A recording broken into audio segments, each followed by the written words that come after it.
How's it going, Forest TV? My name is Jack and welcome to my review of Fulham 2, Nottingham Forest 0 that took place at Craven Cottage earlier today. So, you might have noticed I didn't do a preview for this one. Unfortunately, just one thing led to another, and I just couldn't quite get enough time to do the video, which is a bit of a shame. But yeah, Dad asked me to do a review, so I'm going to go and do one. 2-0 loss then at Craven Cottage. If you'd have said at the start of the season, we would have lost 3-2 at home and 2-0 away to Fulham, I would have been a bit concerned. I'd have been thinking, well, Fulham are probably a team that we would expect to beat. Well, not expect to beat, but a banker. If we want to stay up, we've got to be beating those sorts of teams. But then, if you look at the way Fulham have played this season, I mean, 23 games, 10 wins, 5 draws, 8 losses. They've got 35 points, currently sat in 7th place in the Premier League. 4 points off 4 points off 5th, 6 points off the top 4. So for them, that's incredible. I mean, they're having a fantastic season. And you just got to look at some of the players they brought in. I mean, Willian caused no end of problems, scored the first goal, looked like a real handful, and he's been like that all season. He's a player that people thought was dead and buried, really. And, I wouldn't have said to myself, oh, yeah, he's a washed, Willian. I probably wouldn't have expected to maybe see him back in the Premier League or whatnot. But he went to Fulham, and, I thought, well, we'll see how that goes. And he's gone really well. He's really, he's proved a lot of people wrong. And that goal was a really good finish, to be fair. I don't think there was much any goalkeeper could have done. But yeah, obviously it's a shame that we lost, and we need to try and keep up momentum if we want to try and stay in this division. But overall, 2-0 loss to Fulham, it's not the end of the world. Okay, we didn't play great.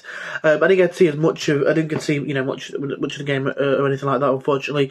I've been quite big today. Today's sort of now is the first time I've really been able to sit down and do a video like this. Yeah, it seemed like we had a sort of a 30-minute spell where we looked to try and impose ourselves a bit more on the game, but struggled to really do so.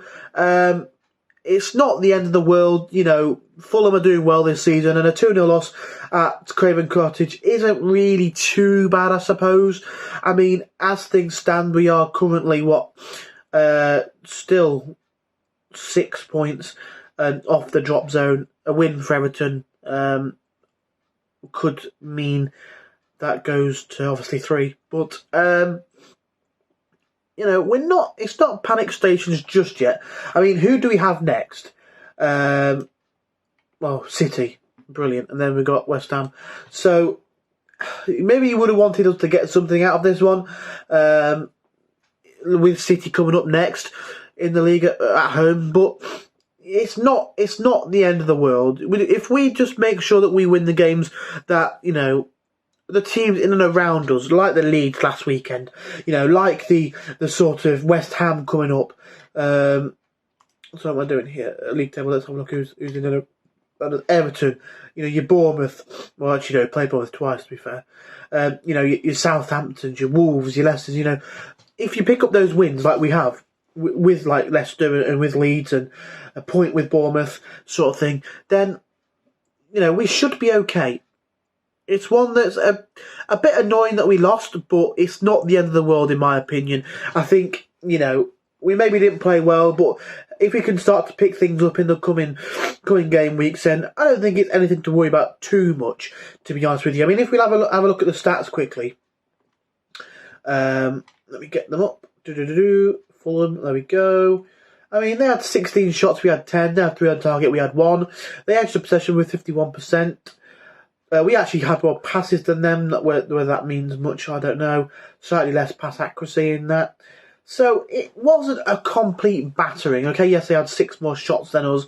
But it's not a complete embarrassment of a performance. It's not like we were like woeful, or they were all over us. So, we've got to take the positives and move on. I say that. I hear from fans that, again, Wood didn't have a great game, and that's a bit of a concern. I mean, that's 3 games he's played now where he's done next to nothing, really.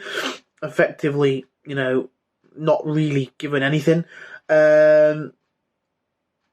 Obviously today I didn't get to watch the game, so I can't really comment too much on that from my personal opinion. I'm just going off what people have said on Twitter, and it looks like sort of Bournemouth, Leeds, and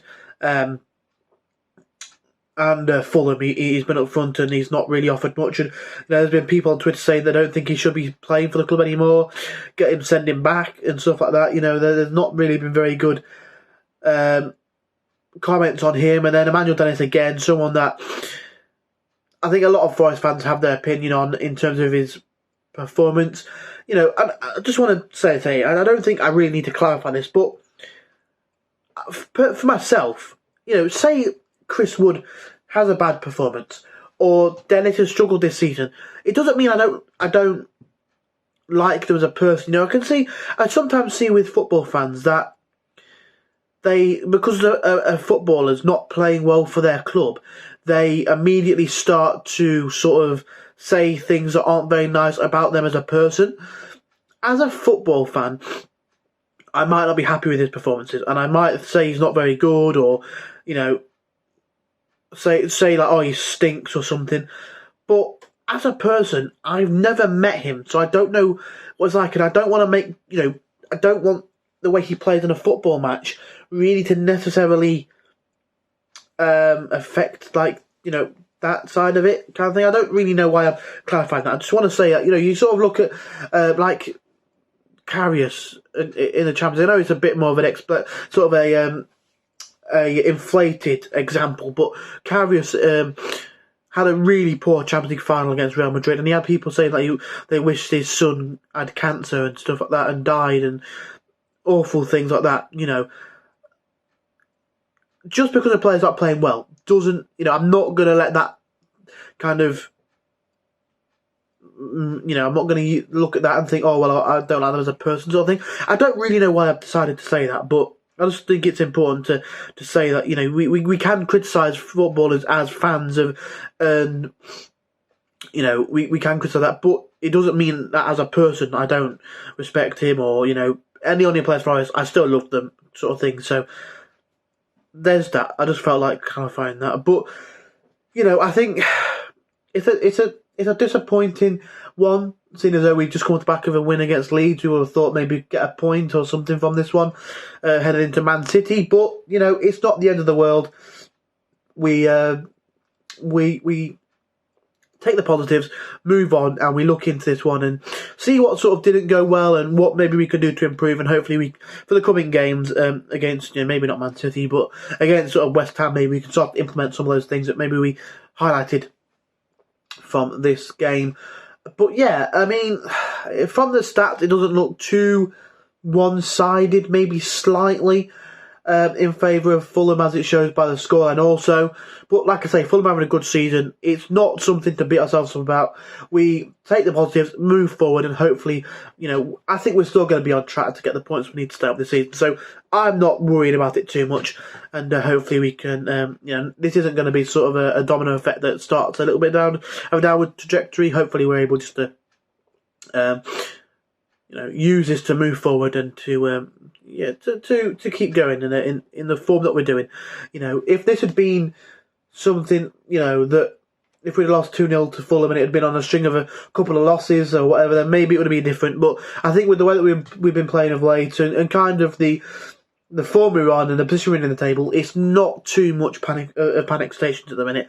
So I think it's not too much to worry about too badly, but hopefully we'll be okay. So yeah, let us know down below what you thought of the game. If you saw it, if you were there, anything like that, let us know in the comment section down below. It'd be great to hear from you.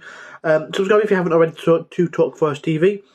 Great to get some more of you on board. Like this video if you did enjoy, and come on, you Reds.